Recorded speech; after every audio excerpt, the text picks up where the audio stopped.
Pessoal, lá nosso novo conteúdo, pessoal, segundo ano, a gente ainda vai continuar no que a gente chama de termologia, né? Na verdade, a física do segundo ano, pessoal, como a gente viu no primeiro bimestre, ela vem muito com a física do calor, né? A termologia, termometria também. Mas para o final do ano é que a gente vai ver mudar para óptica, acústica e ondas. Por enquanto a gente ainda está nos efeitos do calor, tá bom? O novo conteúdo que vai servir para as avaliações bimestrais, pessoal, é dilatação. Existem 3 tipos de dilatação, pessoal. Uma dilatação ela pode ser linear. O que significa linear? A linha do trem é uma linha reta, né? Sem curvas, ela é totalmente retilínea. E qual outro tipo de dilatação pode existir? A dilatação superficial. Superficial, quando você fala em área de figuras, pode ser um quadrado, um retângulo, um círculo, tá certo? As formas geométricas, né? E a dilatação volumétrica, tá certo? Todas essas dilatações, pessoal, as que eu falei, elas podem ser entendidas como tipos de dilatação, tá certo? E elas, por si, pessoal, elas, como é que eu poderia dizer? Essas dilatações, elas percorrem os 3 estados físicos da matéria. Ou seja, eu posso ter uma dilatação de uma coisa sólida, eu tenho a dilatação de uma coisa líquida, e tenho também a dilatação de algo quando é gasoso, tá certo? Hoje em especial a gente vai estudar só dilatação linear, tá certo? Uns exemplos onde você pode ver uma dilatação. No próprio linha do trem, né? Na própria linha do trem, ou seja, esse ferro, esse aço, né, que fica aqui para o trem percorrer por cima, de comprimento, tem um certo tipo de tamanho, pessoal. Por exemplo, assim, uns 20 metros, 15, aí esses trilhos são colocados outro, né? E entre uma barra de ferro e outra há uma abertura, ou seja, uma pequena abertura. Para que essa abertura? Essa abertura, pessoal, é simplesmente como se fosse do tamanho dessa caneta, ó, aqui no meio da linha. Aí você diz assim, para que serve essa abertura?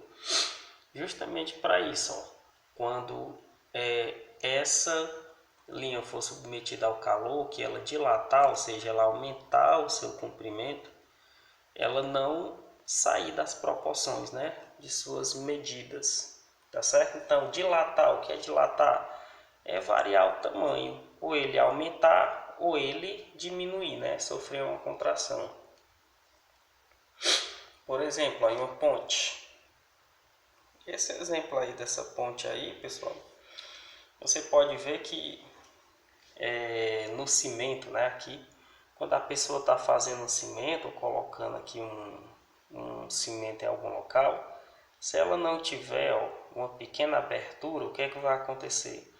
Quando esse material for exposto à temperatura, que a temperatura aquecer esse material, o que é que vai acontecer com esse material? Esse material vai se expandir, esse material vai aumentar o seu tamanho, né? Como ele aumenta seu tamanho, se ele não tiver esses espaços para ele poder crescer, o que acontece? Ele vai se trincar todinho, né? Ele vai se rachar. É por isso que até mesmo dentro das nossas casas, quando os azulejistas, né, vão colocar esses azulejos, fica aquela aberturinha de um para o outro, né? Também, o que eu poderia dizer mais?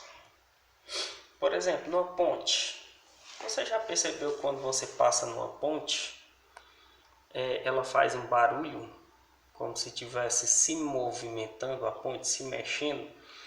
Aquele barulho, pessoal, é simplesmente porque a cada espaço de uma ponte em si, ou seja, de um pilar a outro, e até da distância do pilar a essa parte aqui que serve de sustentação da ponte, já na parte sólida, na parte aqui da areia mesmo. O que é que acontece? Da terra, né? Do terreno. O que é que acontece? Tem umas aberturas aqui no meio da ponte. Para quê? Porque o concreto também ele dilata, ou seja, ele aumenta o tamanho.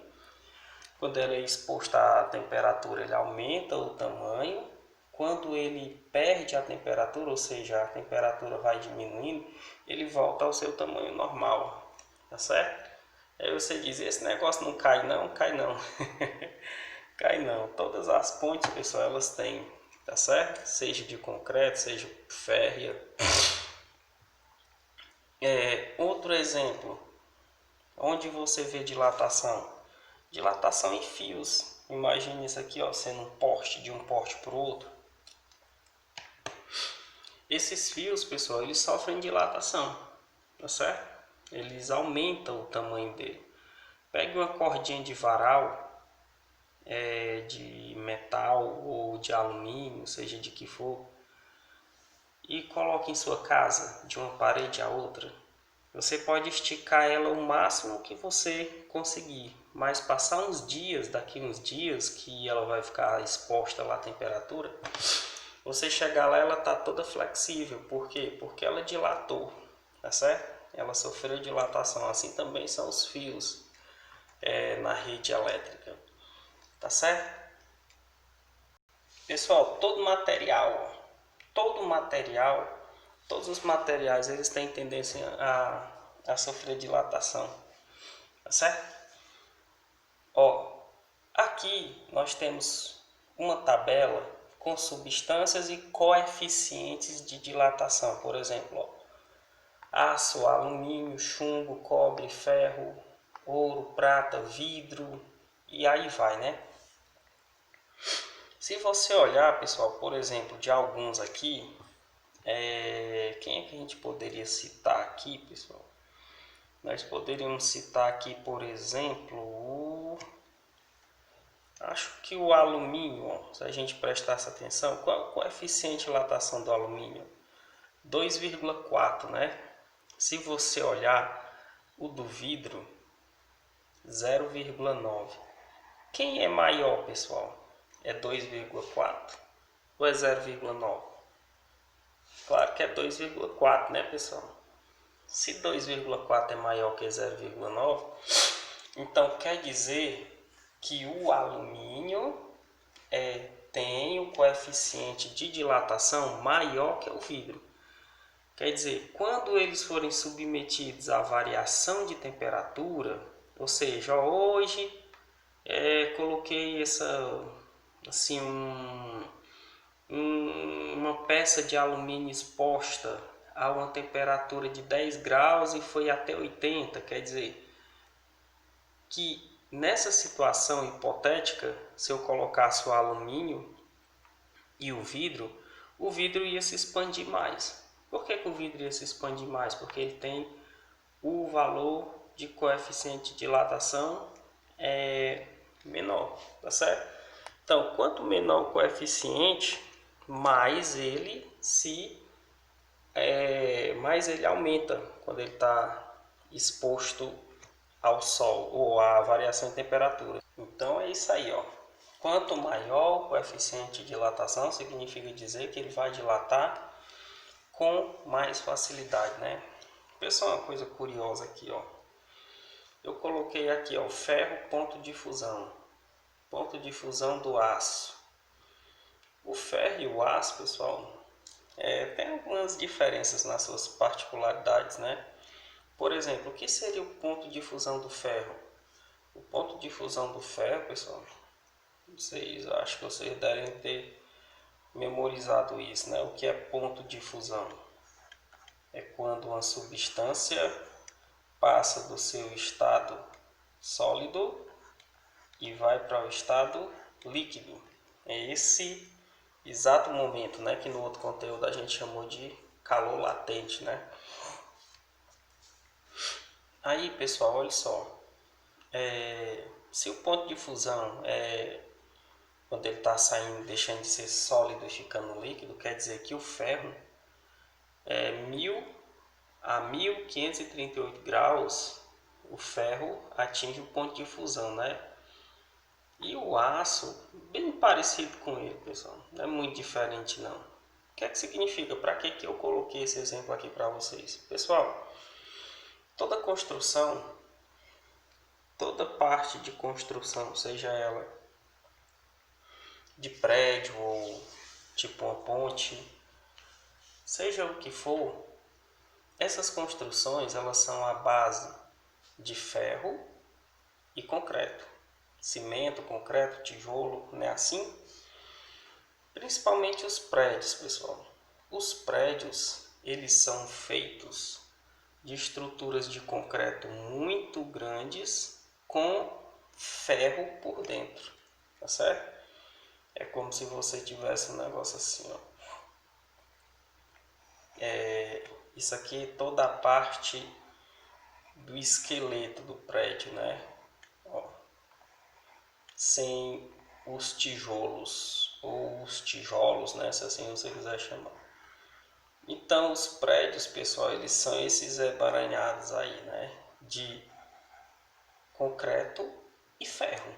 Concreto e ferro por toda a parte.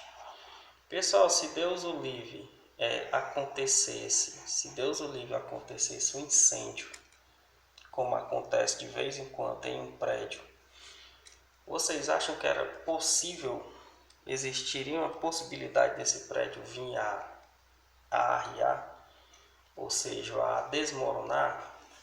Claro que sim, né? Por quê? Pessoal, um prédio desse em chamas, ele atinge temperaturas bem muito mais elevadas que isso. Então quer dizer, o ferro que está lá embaralhado aqui com o concreto, ele praticamente ia sofrer ou dilatação, né? Ou ele ia entrar em seu ponto de fusão facilmente. Quando ocorre isso, pessoal, o que acontece? O concreto fica sem estabilidade. Aí você pode perguntar, o concreto também vai derreter, vai dilatar? Não. O concreto, pessoal, fiz umas pesquisas aqui, o concreto ele não tem seu ponto de fusão. Como assim? Ele não é sólido e fica líquido. Explique melhor. Se você pegar um copo de areia, e fazer o seguinte, e colocar chama nele, mesmo que você coloque muito álcool, que pega fogo facilmente, né? E você colocar fogo sobre essa terra, não vai acontecer nada com a terra. A única coisa que vai acontecer com ela é aumentar a temperatura dela e ela sofrer dilatação, possivelmente.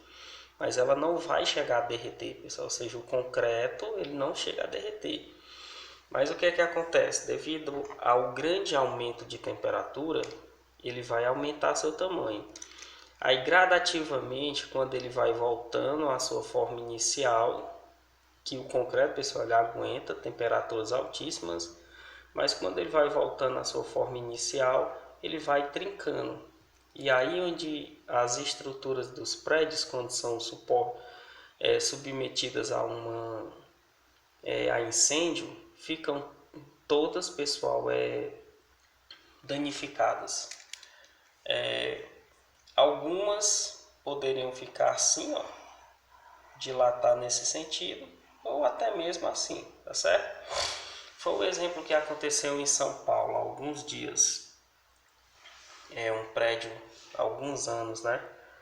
Um prédio que foi invadido por moradores de rua, acabou pegando fogo e ele era feito mais de ferro e a parte de concreto dele era só embaixo, mas ele era ferro e vidro. Rapidamente, pessoal, o fogo consumiu e o ferro entrou em dilatação com certeza, e a estrutura de concreto acabou aguentando, cedeu o prédio e matou ali várias pessoas, infelizmente, né?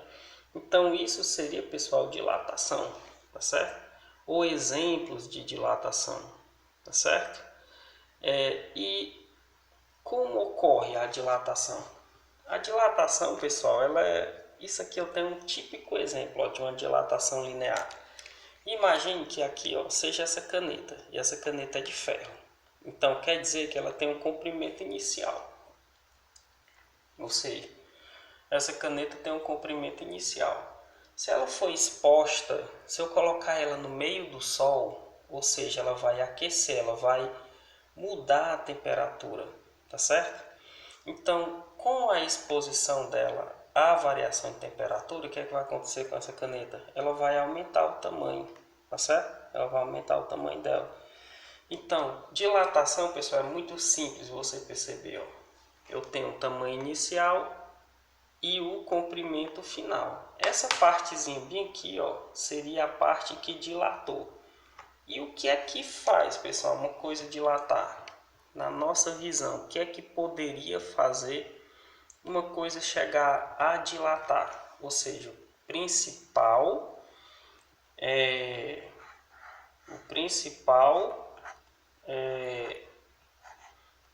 fator aqui, pessoal, seria a temperatura, né? Ou seja, ele teria uma temperatura final e a inicial, ou seja, a variação de temperatura, que a gente já estudou muito, né? Isso aqui nesse ano.